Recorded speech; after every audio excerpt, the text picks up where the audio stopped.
Emangnya pendukung saya ngancam?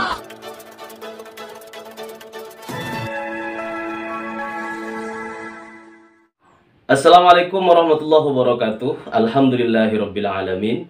Allahumma sholli ala sayyidina Muhammadin wa ala alihi wa ashabihi ajmain. Sobat sewot yang dirahmati Allah Subhanahu wa taala, semoga hari ini kita diberikan kebahagiaan, diberikan barokah oleh Allah Subhanahu wa taala, dan keluarga kita dilapangkan hati, dilapangkan rezeki, dilapangkan dada, dan kita semakin hari semakin menjadi pribadi-pribadi yang lebih baik insya Allah. Sobat sewot yang dirahmati Allah dan disayangi Rasulullah Shallallahu Alaihi Wasallam, Capres nomor urut 1 Anies Baswedan mendapatkan ancaman penembakan oleh netizen di aplikasi TikTok. Ancaman tersebut kini viral di media sosial. Dalam narasi yang beredar, pemilik akun Instagram @rifanaryansyah diduga merupakan sosok yang menyampaikan ancaman tersebut. Sobat sewot, pelaku ditangkap personel Subdit Cyber Diskrimsus Polda Jatim yang di backup oleh Direktorat Cyber Bareskrim Mabes Polri.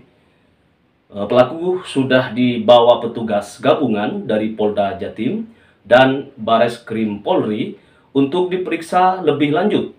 Sobat sewot, juru bicara Tim Nasional Pemenangan Pasangan Anies Baswedan dan Gus Muhaimin Iskandar atau Timnas Amin, Mas Iwan Tarigan mengucapkan terima kasih atas langkah Kepolisian Republik Indonesia yang telah menindak terduga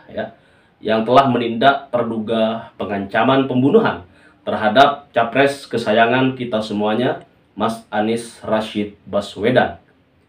Bang Iwan juga mengapresiasi langkah Polri yang memberikan imbauan agar seluruh masyarakat Indonesia sama-sama menjaga keamanan menjelang pemilihan umum atau pemilu 2024. Iwan Tarigan menganjurkan agar masyarakat menjadi pemilih yang cerdas dan tidak mudah termakan berita hoax dan konten negatif lainnya. Sobat sewot yang dirahmati Allah dan disayangi Rasulullah Shallallahu Alaihi Wasallam, tak hanya itu ya, Iwan berpesan agar pemilu menjadi kesempatan yang istimewa bagi bangsa dan negara Indonesia untuk mewujudkan kehidupan demokrasi yang berkualitas. Sobat sewot, sebagaimana informasi bahwa tim gabungan dari Direktorat Tindak Pidana Cyber Bareskrim Mabes Polri bekerja sama dengan Polda Jawa Timur telah menangkap terduga pelaku yang mengancam akan menembak calon presiden kesayangan kita semuanya, pasangan nomor urut 1 pasangan Amin, Mas Anies Rashid Baswedan dan Gus Muhaimin, ditangkap di Jember pada hari Sabtu kemarin. Saat ini polisi masih mendalami motif pelaku yang berinisial AWK berusia 23 tahun menyampaikan ancaman melalui media sosial tersebut. Sobat sewot, Mas Anies Rashid Baswedan mendapat sejumlah ancaman di media sosial setelah penampilan beliau dalam debat Capres pada 7 Januari 2024. Hal tersebut ketika menuai reaksi negatif dari kubu Capres nomor urut 2 Prabowo Subianto. Informasi ancaman terkuak dari cuitan akun pengguna Twitter Sleepy Slot yang mengunggah tangkapan layar berupa komentar di platform TikTok dengan komentar ancaman pembunuhan. Komentar yang ditulis oleh akun @rifanaryansyah itu bertuliskan, izin Bapak, nembak kepala Anies hukumannya berapa tahun berapa lama gitu. Nah, sobat sewot yang dirahmati Allah dan disayangi Rasulullah Shallallahu Alaihi Wasallam, kita jadi teringat sama pernyataan Capres nomor urut 3 Mas Ganjar Pranowo bahwa siapapun di negeri ini yang anti korupsi yang tidak kompromi dengan kekuasaan yang korup, orang tersebut akan dihabiskan.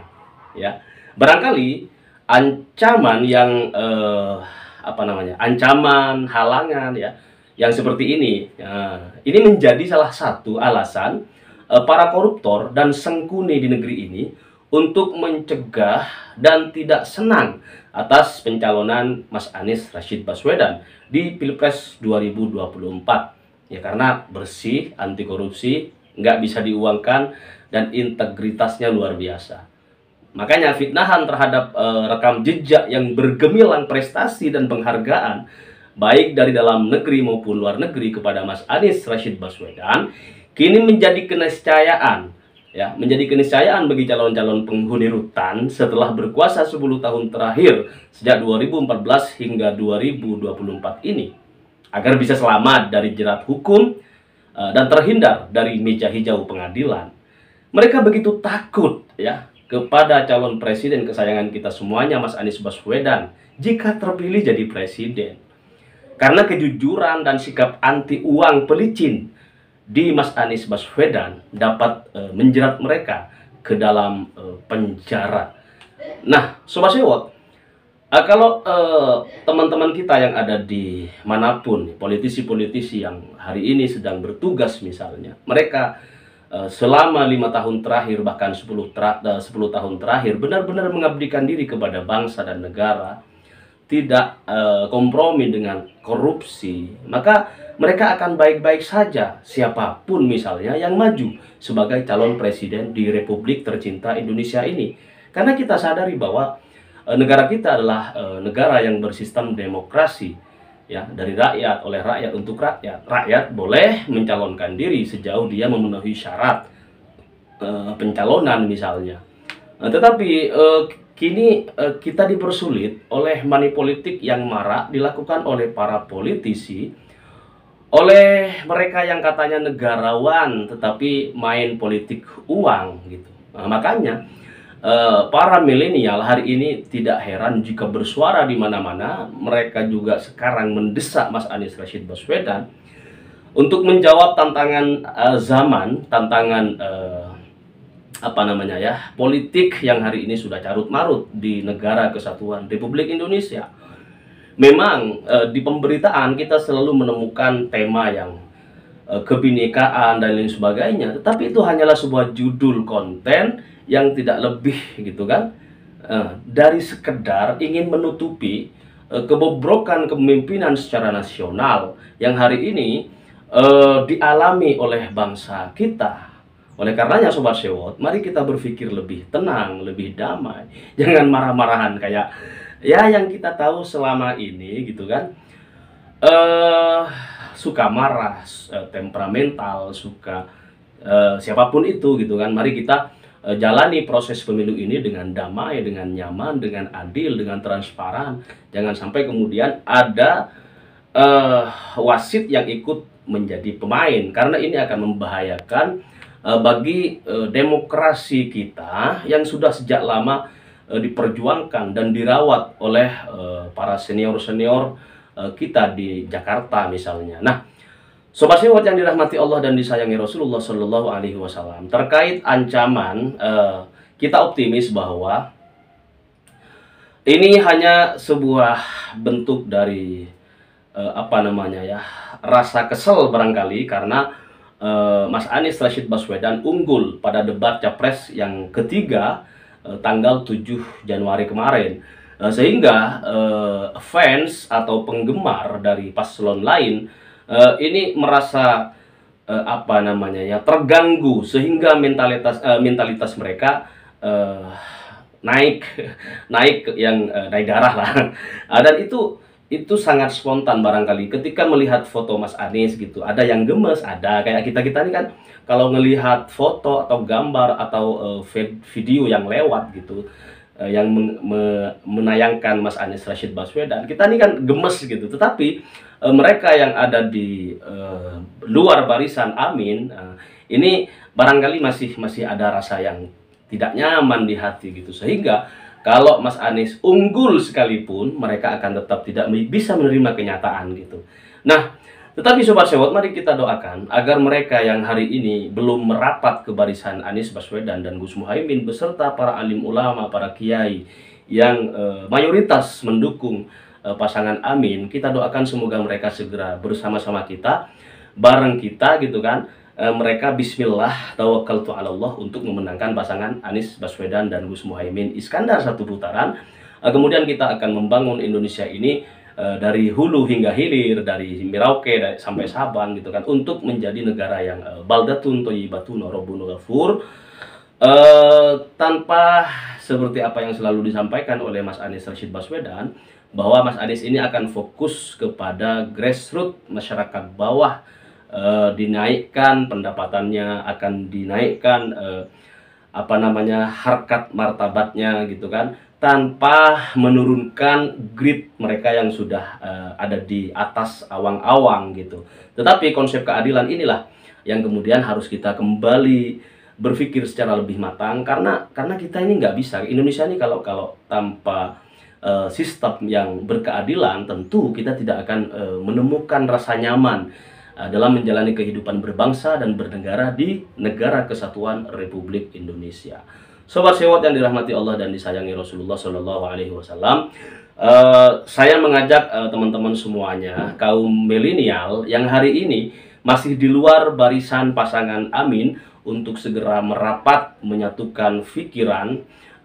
Kita sebenarnya nggak usah bohong gitu, bahwa meskipun kita cinta kepada Ganjar misalnya, meskipun kita sayang kepada Pak Prabowo misalnya, tetapi kita bisa melihat bahwa hari ini kecintaan masyarakat Indonesia ini sudah mayoritas kepada Mas Anies Rashid Baswedan.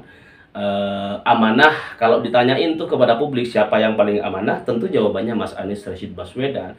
Siapa yang paling fatonah, memiliki kecerdasan yang luar biasa, itu adalah Mas Anies Rashid Baswedan. Siapa yang mewarisi literasi kenabian, yakni sifat tabligh, menyampaikan gitu dengan narasi yang adem, dengan narasi yang menyatukan, dengan narasi yang bisa merangkul semua golongan gitu.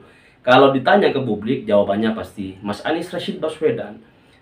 Kemudian kalau kita tanya kembali siapa yang paling siddiq gitu kan, sesuai dengan sifat-sifat para anbiya dan rasul gitu, tentu jawaban masyarakat hari ini pasti Mas Anies Rashid Baswedan. Siapa yang paling jujur di antara tiga calon presiden, tiga kandidat presiden 14 Februari 2024? Jawaban secara mayoritas saya yakin kepada Mas Anies Rashid Baswedan. Nah, Sobat Sewot yang dirahmati Allah dan disayangi Rasulullah Shallallahu Alaihi Wasallam, agak belepotan ngomongnya, tetapi nggak usah tegang. Memang saya sengaja dari tadi menyampaikan narasi informasi ini dengan sedikit tegang, biar kelihatannya tuh aduh ngeri sedap gitu kan. Memang hari ini di grassroots mulai panas dingin Sobat Sewot. Jadi tetapi alhamdulillah gesekan masih semoga ini nggak pernah terjadi di bawah. Tetapi sekali lagi, kalau ada wasit ikut bermain, maka kemungkinan gesekan-gesekan lainnya yang lebih hangat ini bisa terjadi di grassroots, di masyarakat bawah, ataupun barangkali di perkotaan. Mereka sejauh ini memang di perkotaan tuh diem-diem saja gitu kan, karena mereka sibuk kerja, sibuk beraktivitas. Tetapi pada hari H pencoblosan di 14 Februari 2024, insya Allah masyarakat Indonesia sedang dalam keadaan libur, dan mereka akan berkumpul untuk menyumbangkan suara mereka atas pilihan mereka yang sudah yakin di hati, mantap di jiwa. Dan itu kalau sekali lagi, kalau kemudian ada wasit ikut bermain, maka tidak menutup kemungkinan gesekan demi gesekan akan terjadi. Namun Sobat Sewot, seperti apa yang disampaikan oleh Kapten Timnas Amin, bahwa selesaikan DTWS. Kalau misalnya kita menemukan kecurangan, selesaikan DTWS. Tidak perlu, karena kemudian kalau kita biarin begitu saja, kemudian kita laporin ke Bawaslu misalnya, kita laporin ke pihak yang berwajib, ada kemungkinan hal tersebut tidak akan diproses ya. Tetapi kalau kita selesaikan di tempat, kita lakukan perbaikan pada saat pencoblosan, misalnya kita ajukan permohonan untuk ada pencoblosan ulang misalnya, karena ada kecurangan yang terjadi, maka di situ kita akan menemukan siapa pemenang sejati pada Pilpres 2024 yang akan datang. Sobat Sewot, terima kasih selalu bareng Sewot TV. Semoga Allah Subhanahu wa taala memberikan rahmat kepada kita semuanya, bisa menaruh cinta ya, kepada baginda Nabi besar Nabi Muhammad SAW dalam hati kita, dan semoga kita disatukan dalam kebinekaan Tunggal Ika bersama pasangan Amin, Anies Rashid Baswedan dan Gus Muhaimin Iskandar. Salam perubahan. Assalamualaikum warahmatullahi wabarakatuh.